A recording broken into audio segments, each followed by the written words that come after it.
All right. About me. I don't know where I went. My brain is up for rent. Feel like my whole life is spent. I don't know where I'm at. Scott Lucas. I was born in the greatest country on earth, the United States of America.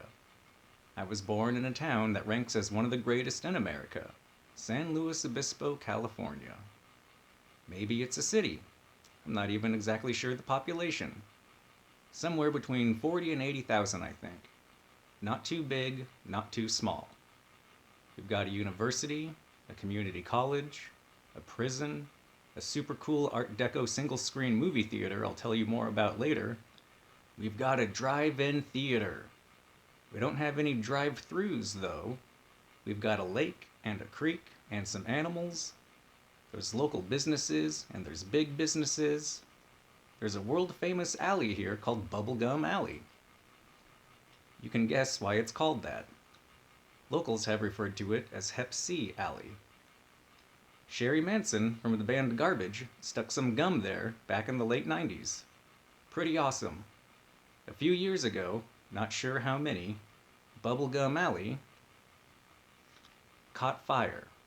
Yep. Not sure how it happened, but it happened. Still a pretty popular place for an alley. There's so much more to San Luis, but I'm just going to stop here. There's also an unlimited amount more about San Luis that I have no clue about. None. So many secrets in my hometown. This all starts out pretty great. Born in the best country, born in a great place, but there's a problem. I ain't got no daddy, and I ain't got no mommy. Well, that's not exactly true. My dad left my mom before I was born. A very weird situation at the time that could be pretty normal now, but I don't know. But Daddy took off. Never knew him. He was a truck driver. There is a picture of me as a kid sitting in his truck with him. I have the vaguest memory of that.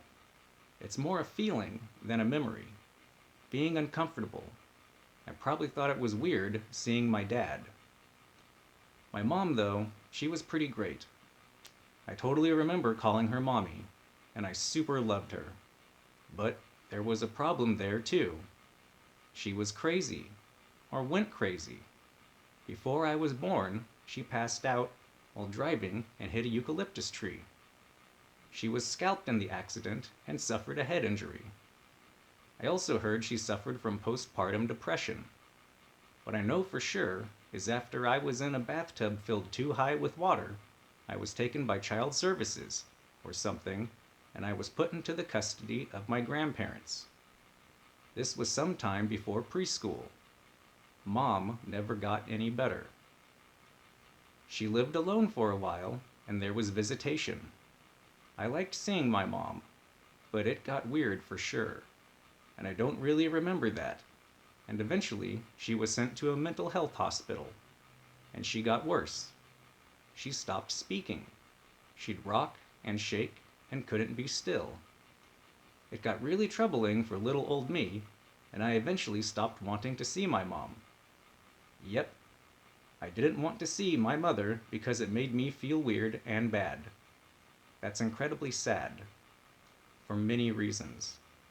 She died, eventually, in a care center in San Luis Obispo. She never recovered in any way and, in fact, only got worse. She had a stroke at some point and went unnoticed for I don't even know how long. Real bad times there. I really want you to try to understand this, so we will do this together. A little thought experiment. This isn't going to work for everyone, and I'm sorry, but we're giving it a shot. Here we go. Think of your mother. See her in your head. Remember your favorite thing about her. How she laughs, how she talks, how she smiles. Now go back to the first Christmas you can remember. And now, your mother is not there. Your mother is in a hospital. Can't move, can't speak, dying, and she has been there for every Christmas since. in a hospital, dying, for every Christmas of your life.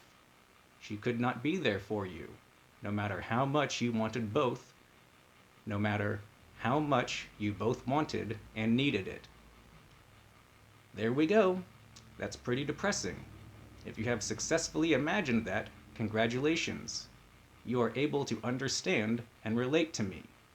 I think the word for that is empathy. You might also feel something inside you, an emotional feeling. You might not have a name for that. It's fine. It's a great thing. Her name was Mary Elizabeth Glassburn Smith.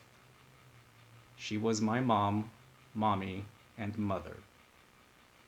She got just a couple years with her only son, and then 20 years in hospitals where she would never recover and eventually die.